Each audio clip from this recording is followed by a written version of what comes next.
Each year, hundreds of thousands of Americans file for bankruptcy, over 500,000 in the most recent reporting period. That number is staggering. But what's even more staggering is how few people actually understand the difference between the two main options, Chapter 7 and Chapter 13. The choice between them can completely change your life. Making the wrong decision could cost you your home, your car, and even your future credit score. Today we're going to break down both paths in detail, how they differ, who they're designed for, and how to make the right choice for your situation. And to help you apply these scenarios to your own life, we're not just going to cover dry facts. We're going to walk through real stories so you can see which path might be closer to what you need. Before we dive into the details, you need to understand what bankruptcy actually means in America. It's not a punishment. It's not a scarlet letter. It's a legal tool that was created so people and businesses could get a fresh start. Yes, it's difficult. Yes, it leaves a mark on your credit history. But the alternative is often worse. Endless calls from collectors, debts that keep growing, lawsuits, and stress that destroys your life. Bankruptcy is not a failure. It's a decision that hundreds of thousands of Americans make every year. And the first step is understanding what types exist and how they work. Chapter 7. The Fresh Start. Let's start with Chapter 7. It's often called liquidation bankruptcy. What does that mean? Most of your unsecured debts, credit cards, medical bills, personal loans, get discharged. They're wiped out, gone. Yes, it sounds radical, but that's exactly why this option is so popular. The process usually takes 4 to 6 months from filing to discharge. The court appoints a trustee who evaluates your assets. Anything that's not protected by law can be sold to pay back your creditors. A lot of people panic when they hear this. I'm going to lose everything. But that's a myth. State and federal laws protect your basic necessities, your primary residence up to a certain value, one vehicle, personal belongings, retirement accounts, and the tools you need for work. The exemptions vary by state, but many Chapter 7 cases are no-asset cases where exemptions cover ordinary property. Here's how it actually works. When you file Chapter 7, you fill out extensive paperwork listing all your debts, all your assets, your income, and your expenses. You also have to pass something called the means test, which compares your income to the median income in your state. If you make less than the median, you automatically qualify for Chapter 7. If you make more, the court looks at your disposable income after necessary expenses. If you don't have enough disposable income to pay back at least some of your debts, you can still file Chapter 7. If you do have significant disposable income, the court might push you toward Chapter 13 instead. Once you file, the automatic stay goes into effect. It stops most collection activity, calls, lawsuits, garnishments. Though there are exceptions, for example, domestic support obligations, and a creditor can ask the court to lift the stay. If a foreclosure sale has already been completed under state law before you file, Chapter 13 can't unwind it. Then the trustee reviews your case. They might hold a meeting of creditors, which sounds scary but is usually just a brief question and answer session. The trustee asks about your finances to make sure everything in your paperwork is accurate. Your creditors can attend, but most don't bother. After that, if the trustee determines there are no assets to liquidate, your case moves forward. About 4 to 6 months after filing, you receive your discharge. Your debts are eliminated. You can breathe again. Let's talk about what gets discharged and what doesn't. Chapter 7 eliminates most unsecured debts, credit card balances, medical bills, personal loans, utility bills, and old tax debt in some cases. What doesn't get discharged? Student loans, except in extremely rare cases where you can prove undue hardship, which is incredibly difficult. Child support and alimony never get discharged. Recent tax debts don't get discharged, though tax debts older than 3 years sometimes can. Debts from fraud or criminal activity don't get discharged. And secured debts like your mortgage or car loan don't disappear, but you have options. You can keep the property and continue paying, or you can surrender it and walk away. The advantages of Chapter 7 are clear. It's fast. Within 6 months, you have a clean slate. Most of your debts are gone forever. You get immediate relief from the stress and harassment. You can start rebuilding your financial life right away. For people who are truly drowning with no way out, Chapter 7 is a lifeline. But there are downsides. A Chapter 7 typically remains on your credit report for up to 10 years. That's a long time. During those years, getting new credit will be harder and more expensive. You might struggle to rent an apartment because landlords check credit. Some employers check credit, so it could affect job opportunities, especially in finance or positions that require security clearance. And if you have assets that exceed your state's exemptions, you could lose them. For example, if you own a house with significant equity beyond your homestead exemption, the trustee could force a sale. If you own expensive vehicles or valuable property, same thing. Chapter 7 is best suited for people with low income, few assets, and overwhelming unsecured debt. If you're living paycheck to paycheck or below, if you don't own a home or have minimal equity in one, if most of your debt is credit cards and medical bills, Chapter 7 is probably your answer. It's a hard reset. It's not gentle, but it's effective. Chapter 13. The Repayment Plan. Now let's talk about Chapter 13. This is sometimes called a wage earner's plan or reorganization bankruptcy. Here, your debts don't disappear immediately. Instead, the court works with you and your creditors to create a repayment plan that lasts 3 to 5 years. Every month, you make a fixed payment to the bankruptcy trustee, who then distributes the money to your creditors according to the plan. After you complete the plan, any remaining eligible debts get discharged. The big difference with Chapter 13 is that you keep your property. All of it. Your house, your car, your business if you have one, as long as you can afford the monthly payments and you stick to the plan. This is why families who have something to lose often choose Chapter 13. It lets them reorganize their debts without losing what they've worked for. Here's how Chapter 13 works. You file your petition and all your financial information. Unlike Chapter 7, there's no means test to qualify for Chapter 13. Instead, the court looks at your income and expenses to create a payment plan you can actually afford. To file Chapter 13, you need regular income, and your debts must be below the statutory limits, currently around $526,700 unsecured and $1,580, $125 secured, as adjusted April 2025. The court calculates your disposable income, what's left after necessary living expenses, and that becomes your monthly payment. The payment amount depends on how much you make and what you owe. Priority debts, like taxes, child support, and alimony, get paid first. Secured debts like your mortgage and car loan get paid next. Unsecured debts like credit cards get paid last, and often they only get a fraction of what's owed. Your plan has to last either 3 or 5 years depending on your income.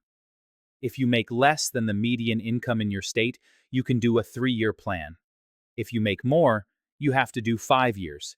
During this time, you're under court supervision. You can't take on new debt without permission. You can't sell major assets without approval. Your income tax refunds might go to the trustee. It's restrictive, but it's also protective. The automatic stay is in effect, so creditors can't touch you.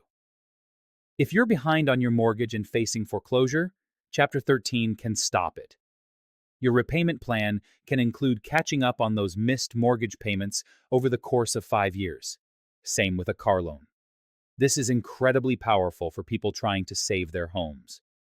The advantages of Chapter 13 are significant. You keep your property. You can stop foreclosure and catch up on your mortgage. You can keep your car even if you're behind on payments. Debts get reorganized into one manageable payment. Chapter 13 includes a co-debtor stay under 11 U.S.C. 1301 that can protect a co-signer on consumer debts while the plan is active, though the court may grant relief from this stay in certain circumstances. And a Chapter 13 typically remains on your credit report for about 7 years instead of 10. Plus, creditors often view Chapter 13 more favorably than Chapter 7 because you're actually paying back at least some of what you owe. It shows good faith. But Chapter 13 has real downsides. It's long. 3 to 5 years of strict financial discipline is hard. You're living on a tight budget the entire time because a chunk of your income goes to the trustee every month. If you lose your job, get sick, or have a financial emergency and can't make your payments, the court can dismiss your case. Then you're back where you started. Except now you've wasted months or years and possibly paid thousands in legal fees for nothing. About 1/3 of Chapter 13 cases fail before completion. That's a significant failure rate. Also, while you're in the plan, you're still in debt. You don't get the immediate psychological relief that Chapter 7 provides. You're still paying creditors every month, even if it's through the trustee. For some people, that feels like you're still trapped. Chapter 13 is best for people with steady income who want to save their home or other major assets. If you're behind on your mortgage but you have a job and you can afford payments, Chapter 13 can stop the foreclosure and give you years to catch up. If you have a car you need for work and you're about to lose it, Chapter 13 can save it. If you have assets that exceed bankruptcy exemptions in Chapter 7, Chapter 13 lets you keep them.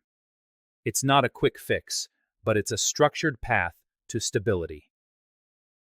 Side by side. Comparison. Let's put these two options side by side so you can see the differences clearly. Timeline.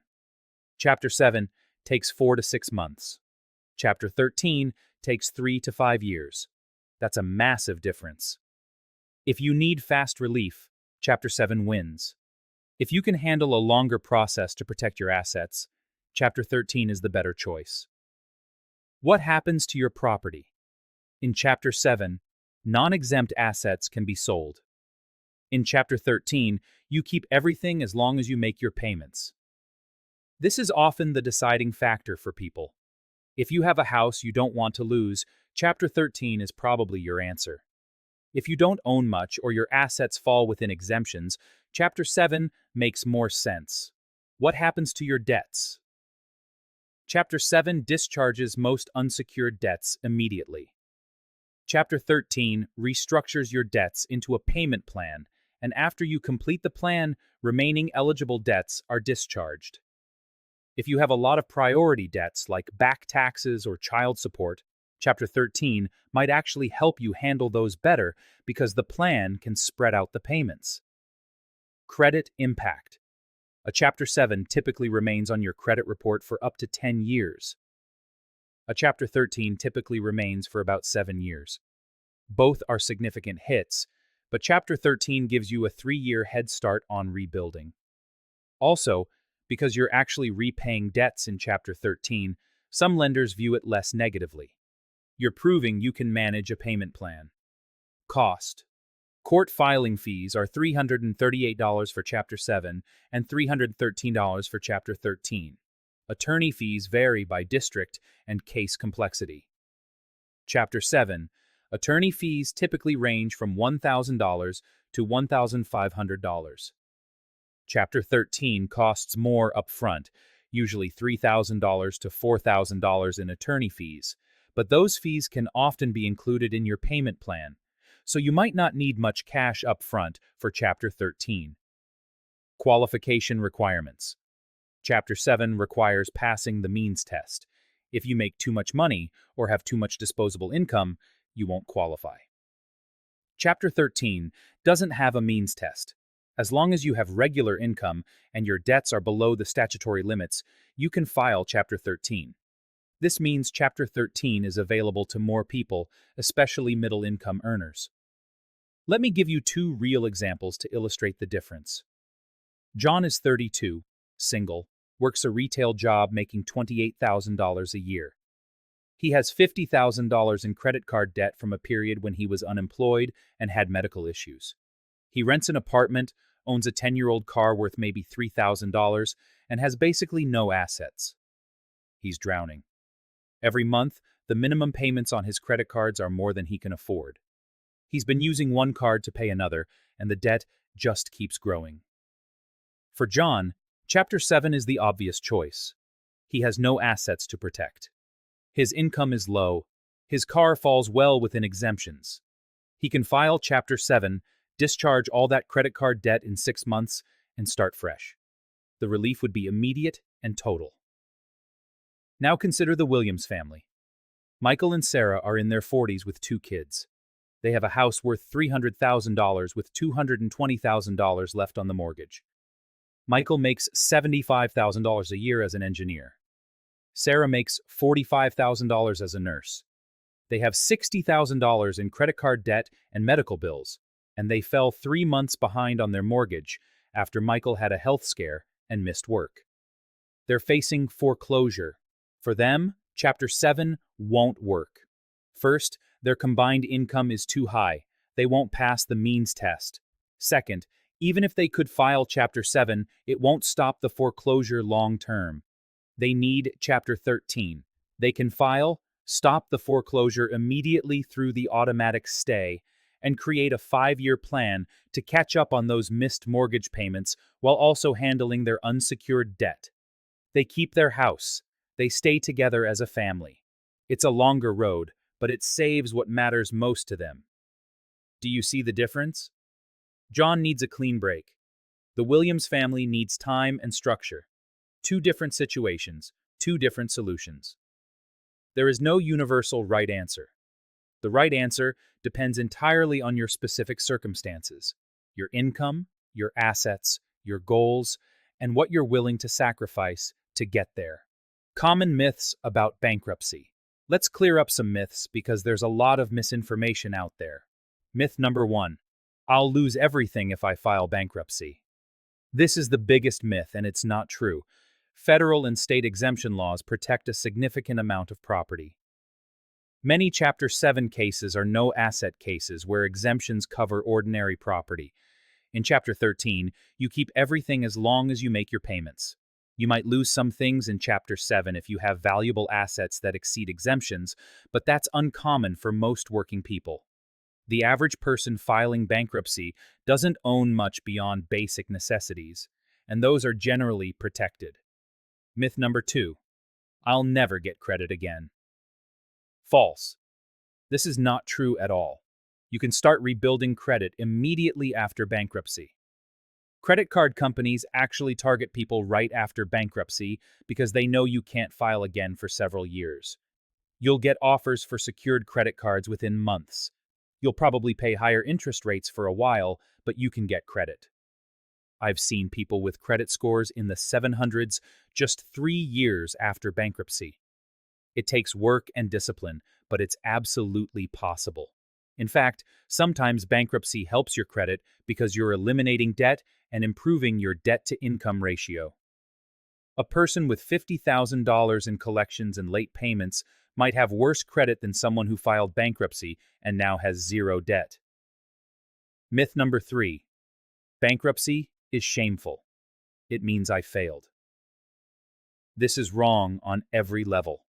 Hundreds of thousands of Americans file bankruptcy every year. That's thousands of people every single day. These aren't irresponsible people. They're people who got sick and had medical bills, people who got divorced, people who lost jobs, people who had businesses fail, people who were trying to keep their heads above water and finally couldn't anymore. There's no shame in using a legal tool that exists specifically to help people in financial crisis.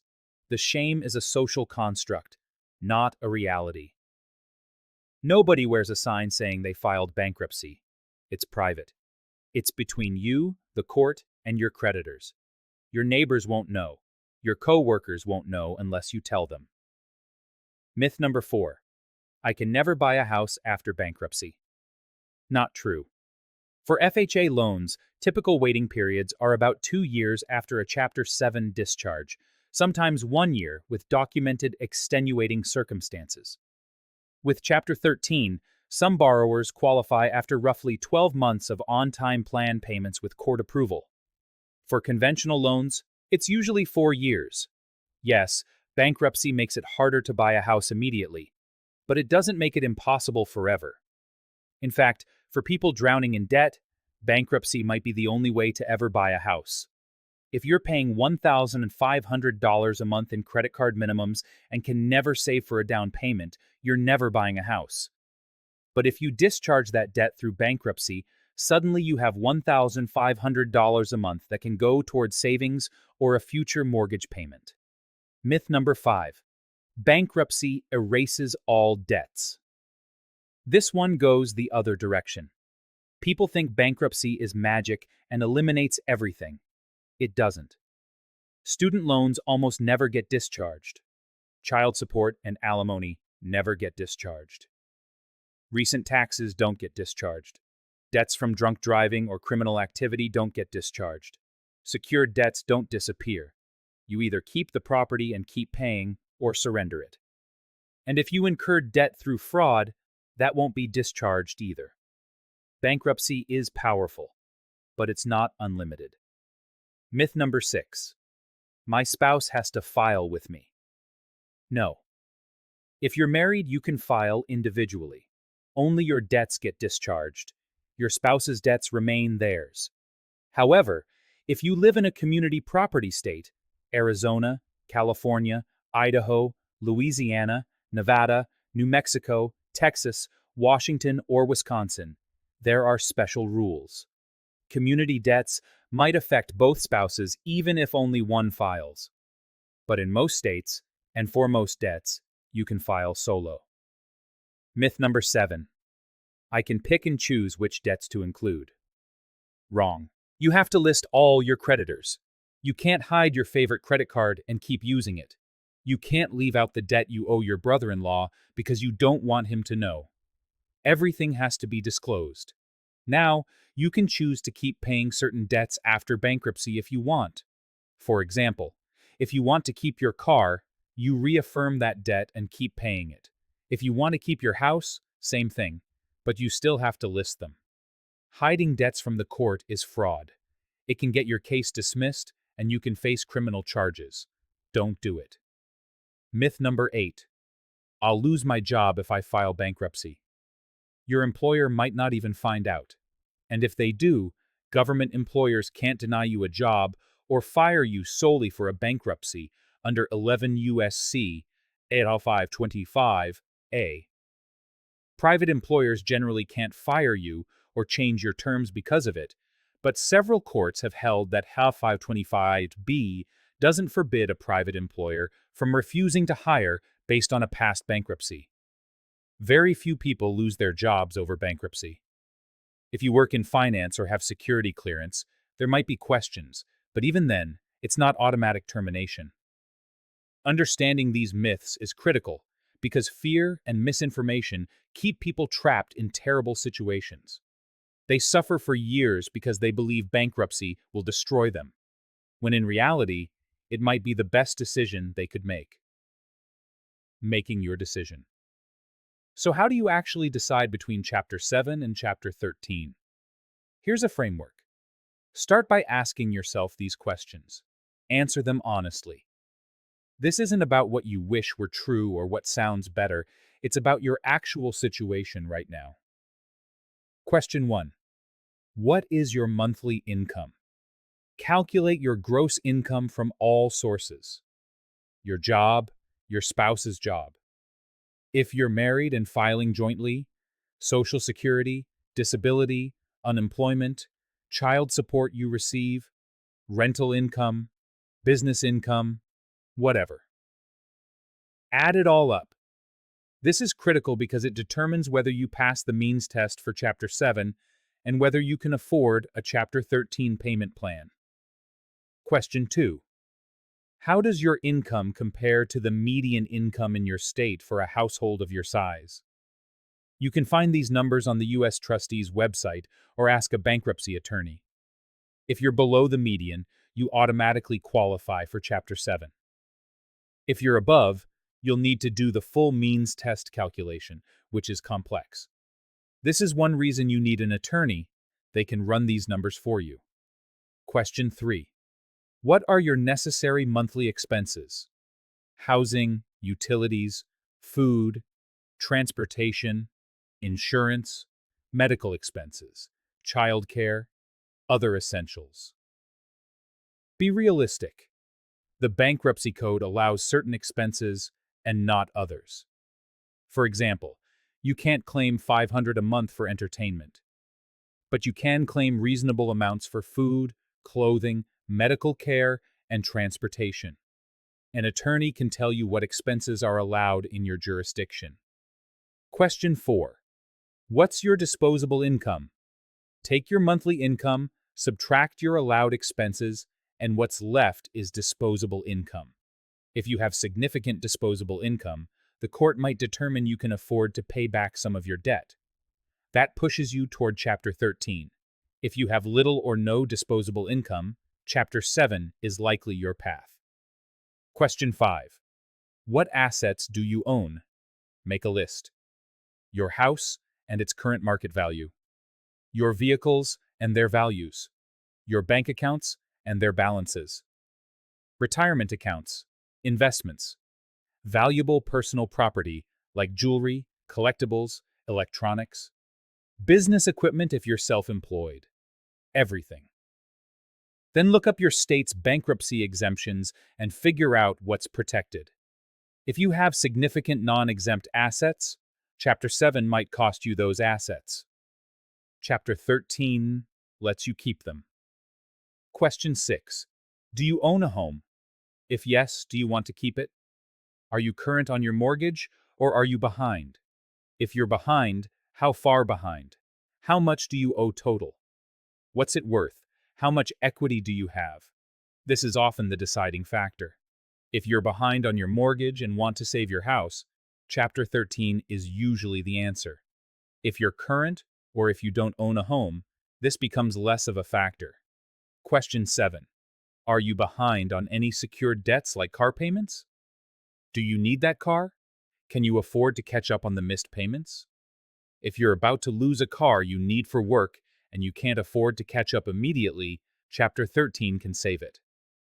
Question 8. What types of debt do you have? List them out.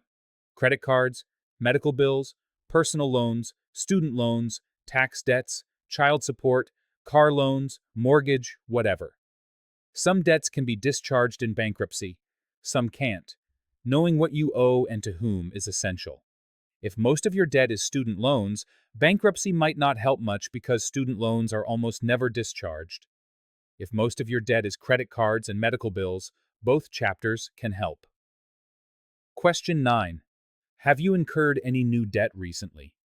If you've been charging on credit cards in the last 90 days, especially for luxury items or cash advances, that could be considered fraud. You might need to wait a few months before filing. Be honest with your attorney about this. Question 10. Have you filed bankruptcy before? If yes, when? The Bankruptcy Code has waiting periods between filings. If you filed Chapter 7 8 years ago, you can file Chapter 7 again now. If you filed Chapter 7 4 years ago, you can file Chapter 13 now, but not Chapter 7. These waiting periods matter. Question 11. Do you have any co-signers on loans? If yes, do you care about protecting them? In Chapter 7, your co-signers are fully exposed. The creditor will go after them for the full amount. In Chapter 13, the co-debtor stay can protect a co-signer on consumer debts while the plan is active, though the court may grant relief from this stay in certain circumstances. If your parents co-signed your student loans or your car loan, this matters. Question 12. How stable is your income? Can you commit to making monthly payments for 3 to 5 years? If your job is secure and your income is steady, Chapter 13 is feasible. If your income varies wildly or you're worried about layoffs, Chapter 13 is risky. You need to be realistic about whether you can complete a multi-year plan. Question 13. How urgent is your situation? Do you need immediate relief, or can you handle a longer process? If creditors are about to garnish your wages or foreclose on your house next month, you need to act fast. Chapter 7 gives faster relief from unsecured debts, but Chapter 13 is better for stopping foreclosure if you can fund a plan. After you've answered all these questions, the right path usually becomes clearer. If you have low income, few assets, and overwhelming unsecured debt, Chapter 7 is probably right. If you have decent income, a house you want to save, and the ability to make monthly payments, Chapter 13 is probably right. If you don't pass the means test, Chapter 13 is your only option. If you can't fund a Chapter 13 plan, Chapter 7 is your only option. But here's the most important advice I can give you. Talk to a bankruptcy attorney before you make any decisions. Most bankruptcy attorneys offer free consultations. You sit down with them, bring all your financial documents, and they analyze your situation. They run the means test. They review your assets against your state's exemptions. They look at your debts and your income. And they tell you which option makes sense for your specific situation. They can also tell you if there are alternatives to bankruptcy that might work better. Don't try to do this yourself. Bankruptcy law is complex. It varies significantly by state. There are deadlines, procedures, paperwork requirements. One mistake can get your case dismissed or cost you assets you could have protected. An attorney knows how to navigate the system. Yes, it costs money, but it's money well spent. And most attorneys offer payment plans. Some even let you pay after you file because once you file, creditors can't touch you, so you suddenly have more cash flow. Also, talk to a nonprofit credit counseling agency before you file. Credit counseling is actually mandatory before you can file bankruptcy. You have to complete an approved counseling session. But talk to them early before you decide to file. Sometimes they can help you avoid bankruptcy altogether. Maybe debt consolidation or a debt management plan is a better fit. Maybe you can negotiate with creditors directly. Bankruptcy should be a last resort, not a first move. But if you've exhausted other options, and bankruptcy is truly the best path forward, don't hesitate. Don't wait until things get even worse. Life after bankruptcy. Let's talk about what happens after bankruptcy, because this is what people really want to know. Will your life be ruined? No. Will it be hard? Yes, for a while. But hundreds of thousands of people have been through this, and they've rebuilt successfully. Here's what you can expect. Immediately after bankruptcy, your stress level drops dramatically. The phone stops ringing. The threatening letters stop. The lawsuits disappear. You can breathe. For many people, that psychological relief alone is worth it. They've been living in fear for years, and suddenly, the fear is gone. Your credit score will drop if it hasn't already. If you were making payments on time before filing, your score will take a hit. But if you were already missing payments, already in collections, already being sued, bankruptcy might not hurt your score much at all. It might even help eventually because you're eliminating debt. Over time, your score will recover. The bankruptcy stays on your report for 7 to 10 years, depending on the chapter, but its impact fades over time. Most of the damage is in the first 2 years. After that, if you're managing credit responsibly, lenders start to care less about the bankruptcy and more about your recent behavior. You can start rebuilding immediately. Get a secured credit card. You put down a deposit, say $300, and that becomes your credit limit. Use it for small purchases, like gas or groceries. Pay it off in full every month. After 6 months to a year, you'll start seeing your score rise. You might get offers for unsecured cards, though the terms won't be great at first. That's okay. You're building history. You can also become an authorized user on someone else's card if they have good credit. That helps. Get a credit builder loan from a credit union. These are small loans designed specifically for people rebuilding credit. Renting an apartment can be tricky right after bankruptcy. Landlords check credit, and bankruptcy is a red flag. You might need to explain your situation. Write a letter explaining what happened and what you're doing to rebuild. Offer to pay extra security deposit. Get a cosigner if you can. Look for private landlords instead of big property management companies. They're often more flexible. It's not impossible, but it takes more effort. Buying a car is possible. You won't get great rates, but you can get financing. After bankruptcy, you're actually an attractive customer to subprime lenders because they know you can't file bankruptcy again for several years. You're stuck paying whatever debts you take on. They'll charge you higher interest, but you can get a car. After a couple years of on-time payments, you can refinance to a better rate. Getting a mortgage takes longer, as we discussed. For FHA loans, typical waiting periods are about 2 years after a Chapter 7 discharge, sometimes 1 year with documented extenuating circumstances. With Chapter 13, some borrowers qualify after roughly 12 months of on-time plan payments with court approval. For conventional mortgages, the waiting period is typically 4 years after Chapter 7 or 2 years after completing Chapter 13. During that waiting period, focus on rebuilding your credit. Keep your secured credit card. Make every payment on time. Keep your credit utilization low. Pay down any remaining debts. By the time you're eligible for a mortgage, your credit score could be in the mid-600s or even higher, and lenders will see that you've rebuilt responsibly. The emotional recovery takes time too. There's often shame and grief, even though there shouldn't be. You might feel like you failed. You might worry about what people think. Give yourself time to process those feelings.